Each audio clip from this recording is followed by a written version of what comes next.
Coming back to আমি GD কেন করেছি, আমি অ্যাকচুয়ালি থানায় গিয়েছিলাম খোঁজ খবর নিতে।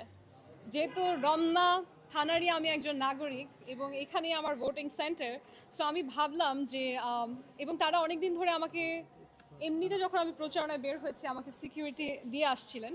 সেই জায়গায় কী কারণে আসলে সার্বক্ষণিক আমাদের সাথে যে পার্সোনাল সিকিউরিটি গানম্যান দেওয়ার কথা, সেটা আমাকে বারবার আশ্বাস দিয়েও আলটিমেটলি আমরা তাদেরকে দেখিনি মাঠে কাজে আসতে। সেটার একটা জবাবদিহিতার জন্যই আমি আসলে সেই থানায় গিয়েছিলাম যে আসলে কোনো সমস্যা হয়েছে কি না। এবং আমাদের যারা স্পেশাল ব্রাঞ্চ আছে তারা আমাকে বারবার করে বলেছে যে আমরা শুধুমাত্র হোম মিনিস্ট্রির একটা লেটারের জন্য অপেক্ষা করছি। তারা আমাকে বলেছে আমাকে কোন গানম্যান দেয়া হবে, সেই ক্ষেত্রেও অনেকে নিজে থেকে মতামত জানিয়েছে যে আমি যেতে চাই। সো যেই জায়গা থেকে আসলে গানম্যান দেয়া হয় আমাদের সিকিউরিটিতে, সেখানেই অনেক আগ্রহী মানুষ ছিলেন। তারা এটাও জানিয়েছেন যে আমার সিকিউরিটি নিয়ে তারা উদ্বিগ্ন, কিন্তু তারা মুভ করতে পারছে না কেবলমাত্র স্বরাষ্ট্র মন্ত্রণালয়ের একটা চিঠির অভাবে। আপনারা জানেন এই গত বছরেরই এপ্রিলে সারা বাংলাদেশে একটা নিউজ, ভাইরাল নিউজ হয়েছিল মেঘনা আলমকে নিয়ে একটা মিথ্যা অপবাদ দেওয়ার। তখন কোনো কাগজ ছিল না।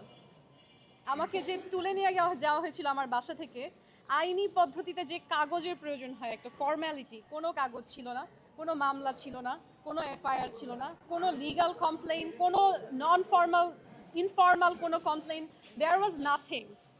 কিন্তু এক্সকিউজ ছিল কোনো এক প্রভাবশালীর সাথে ইনফর্মালি কথা বলতে গিয়ে আমাদের স্বরাষ্ট্র মন্ত্রণালয়ের কারো মনে হয়েছে তাকে ইমপ্রেস করার একটা সুন্দর উপায় হচ্ছে সে যাকে নিয়ে কথা বলছে তাকে অবৈধভাবে ভয় দেখিয়ে তুলে নিয়ে আসা।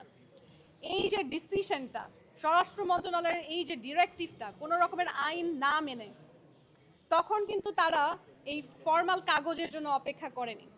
তখন যে এজেন্সিগুলো, তখন যে অফিসারগুলো চলে এসেছিল একজন নিরীহ নিরাপরাধ মানুষকে শুধু শুধু ভয় দেখাতে, শুধু শুধু আমি জানি না আসলে আমাকে তুলে নিয়ে তারা কি করতো। তখন আমি যে লাইফটা করেছিলাম আলহামদুলিল্লাহ, সেটা আমার জীবন বাঁচিয়েছে।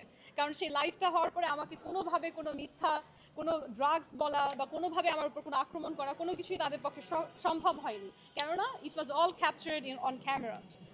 কিন্তু আমাকে যখন নিরাপত্তা দেওয়া আমার অধিকার, এই যে আমাদেরকে সরকার একটা ম্যান্ডেট বলেছে স্বরাষ্ট্র মন্ত্রণালয়ের যে আপনি এমপি প্রার্থী হলে আপনাকে গানম্যান দিতে হবে, সিকিউরিটি দিতে হবে, এটা তো এখন আমার নাগরিক অধিকার।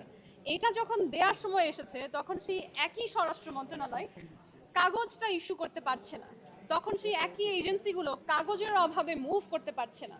তাহলে আমরা কি দেখলাম, আমাদের সমাজে যাদের কাছে মানি থাকে, মাসল পাওয়ার থাকে, যাদের কাছে হার্ড পাওয়ার থাকে, তাদের আসলে আইন মানার কোনো প্রয়োজন হয় না। তারা হচ্ছে মৌখিক কথাতেই অনেক আইন ভঙ্গ করেও পার পেয়ে যায়। অথচ সাধারণ মানুষ, একজন নারী, এখন আমি সাধারণও বলবো না, এখন আমি বৈধভাবে একজন এমপি প্রার্থী, আমি জয়ী হই বা না হই, যেই ফর্মাল প্রসিডিউরে যেই জায়গাতে একজন এমপি প্রার্থীর যে সম্মানটা পাওয়ার কথা, সেটা কিন্তু পাওয়া আমার নাগরিক অধিকার। সেই জায়গাতে আমাদেরই যারা স্বরাষ্ট্র মন্ত্রণালয়, যার কাজ দেশের নাগরিককে সুরক্ষা দেয়া, তারা কোনো এক বিদেশির কথায়, এখন যদি আমি পজিশন কম্প্যারিজন করি, হ্যাঁ, একজন রাষ্ট্রদূতের সাথেও কম্পেয়ার করি, এই মুহূর্তে আমি দেশের একজন এমপি ক্যান্ডিডেট, আমার দেশের মানুষকে তার পজিশনের জন্য সম্মান দেখানো হয় না, কিন্তু বিদেশের মানুষ যদি কিছু একটা বলে তাহলে আমরা সেটা নিয়ে খুব তৎপর হয়ে যাই, না, আমরা অতি তৎপর হয়ে যাই।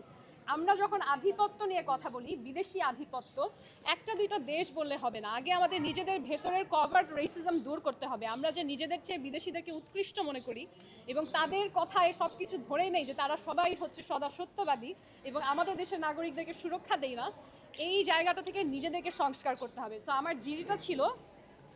জিডিটা অ্যাকচুয়ালি ছিল নেগলিজেন্স অফ ডিউটি। আমার স্বরাষ্ট্র মন্ত্রণালয়ে একজন সাধারণ নাগরিক হিসেবে আমি যদি দেখি তারা তাদের দায়িত্বে অবহেলা করছে, গাফিলতি করছে, এটা আমার অধিকার আইনিভাবে একটা রেকর্ড রাখা যে তারা এই গাফিলতিটা করেছিল। এবং জয় পরাজয় মেনে নেবেন। দেখুন, every competition has win or loss, হ্যাঁ, and you have to accept and carry on in life, that's the motto.